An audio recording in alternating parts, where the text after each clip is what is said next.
Vamos falar um pouco sobre o nosso ponto de partida. Da onde é que a gente vai sair? Tudo bem, Laura, já entendi que a gente tem a meta SMART, não sei o que lá, mas como é que eu sei que eu aguento fazer 50 questões num dia? Como é que eu sei que se eu consigo estudar 4 horas? Como é que eu sei que eu tenho que aumentar tantos pontos na redação? É aí que agora que a gente vai ver. Né? Eu sei que tem uma dificuldade muito grande para pessoas com dislexia e TDAH em fazer um simulado, por exemplo, em casa, sabe? É uma coisa bem complicada, porque, por exemplo, para pessoas com dislexia, você faz o simulado com o ledor. E aí, em casa você não vai ter isso, no online você não vai ter isso, sabe? Quer dizer, até vai que a gente vai falar um pouco sobre isso. Mas eu entendo que é muito difícil. Eu fiz várias formas de simulado, vários métodos, e eu trouxe aqui os melhores para vocês, que eu consegui achar de forma online, para quem precisa dessa alternativa. Mas tem muitas escolas que fazem muitos simulados. Então, usar esses simulados também. Eu usei bastante os simulados que eu tinha na escola, eles me ajudavam muito, e é muito importante que você alinhe com a escola qual é o tipo de simulado que você vai ter. Você vai ter um simulado não igual aos seus outros alunos, seus outros amigos. Então, pessoas com TDAH e dislexia, elas fazem uma sala separada, elas têm toda uma logística diferente de como funciona a prova. O tempo de prova também é diferente. Então, é importante você deixar isso alinhado com a sua escola também, e espero que ela seja aberta o suficiente para conseguir suprir as suas necessidades. Mas então, ainda sobre os simulados, eu gosto mais, acho preferencialmente que simulados feitos com as provas antigas do Enem são melhores. E o INEP, ele fornece também, vou deixar todos os links possíveis aqui embaixo. O INEP fornece o banco de provas de anos anteriores, com gabarito, tudo certinho. A única coisa que eu não gosto tanto, eu vou falar mais pra frente pra vocês, mas tem um porémzinho ali nessas coisas. Mas se você tiver a oportunidade de fazer, é uma boa de fazer também.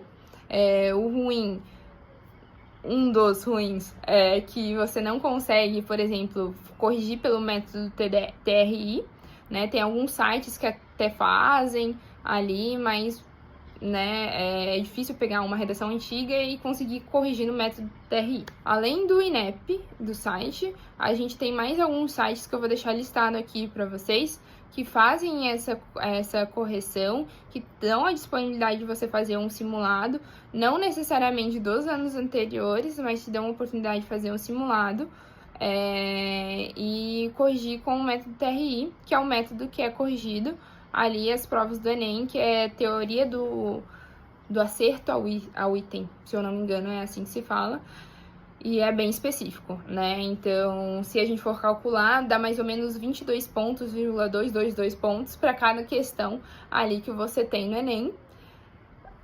Mas isso não é um cálculo exato, não é assim exatamente que vai ser corrigida essa prova. Agora a gente vai falar um pouco sobre um aplicativo e uma extensão do Google Chrome. Eu não tô muito afim de me arriscar a falar o nome deles, então eu vou deixar ele tá escrito ali, tá em destaque, tudo certinho, para vocês só jogarem aí. E é nessa questão que eu estou falando de fazer simulados. Então, o que acontece?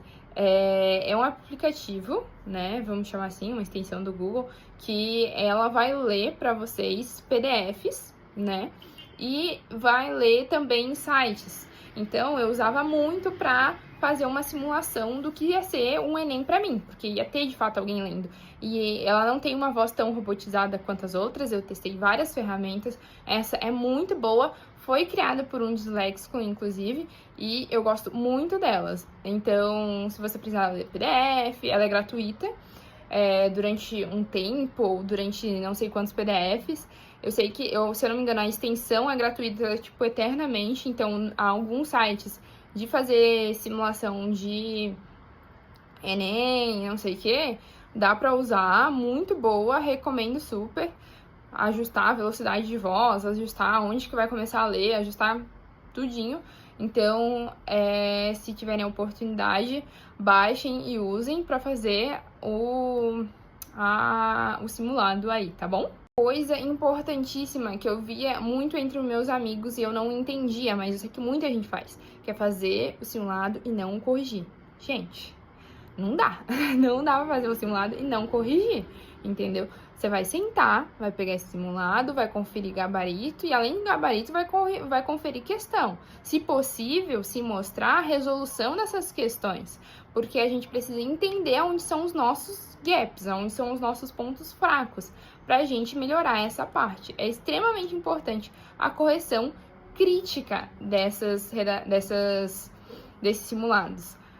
Inclusive redação. Redação não tem muito o que fazer, vai ter que canetar ali bastante, mas a gente vai falar também um pouco da redação mais pra frente, mas nesse simulado é importante que você faça a redação, né? Então, a análise crítica, a primeira geralmente não é muito boa que a gente faz, assim, é meio cansativa, não sei o quê, mas conforme você vai fazendo ao longo do ano, é interessante como é que você vai vendo ali, nossa, errei isso, acertei isso, poxa, isso daqui era de cálculo básico, porque eu não sei direito, eu preciso melhorar isso, não sei o que, não sei o que lá.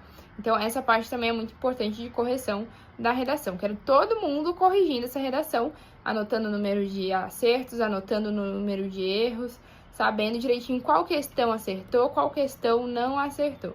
Fechou?